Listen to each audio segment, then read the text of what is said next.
Matiek má pre niektoré ženy mimoriadne trpkú príchuť. Patrí k ním aj Slovenka Jana, ktorá v Belgicku čelí obžalobe z únosu vlastného syna.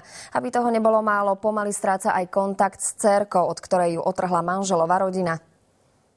To sa nedá ani slovami opísať, čo človek zažíva, pretože keď je absolútne odtrhnutý od dieťaťa aj od informácií, to je ako keby ste to dieťa už vlastne nemali. Pani Jana už 2 roky bojuje o dcérku, ktorá ostala v Belgicku s otcom. Dieťa nemôže navštíviť, pretože tamojšie súdy na ňu vydali európsky zatýkač. Trestné stíhanie si matka vyslúžila tým, že na prázdniny odcestovala so synom na Slovensko. Manžel ju obvinil z únosu a belgická prokuratúra jej hrozí 3-ročným väzením. Súd v Antwerpách neakceptoval ani jej tvrdenia, že manžel s cestou na Slovensko súhlasil. Zistila som, že mnohé dôkazy tam nie sú. Zvízla moja výpoveď. Verdikt nad pani Janou mal súd v Belgicku vyniesť už tento piatok a okolnosti nasvedčovali tomu, že pre ňu nebude priaznivý. V prípade však nastal zvrat, keď priamo sudcovi zaslala list s dôkazmi. Dôkazy, ktoré boli doložené do spisu, sú tak závažné, že sudca odročil pojednávanie na to, aby si zobral čas na rozmyslenie. A pevne verím, že na základe toho rozhodne dobre. Odročenie procesu podľa našich informácií rozčúlilo ex-manžela pani Jany. Viackrát sme mu telefonovali, no mobil nám nezdvihol a neodpovedal ani na náš e-mail.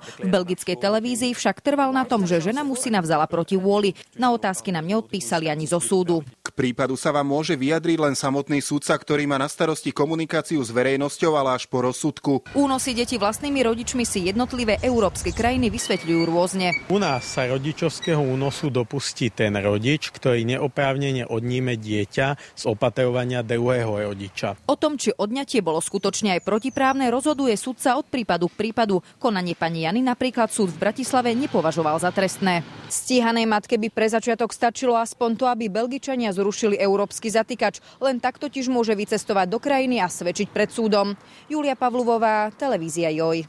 Dramatický zásah majú za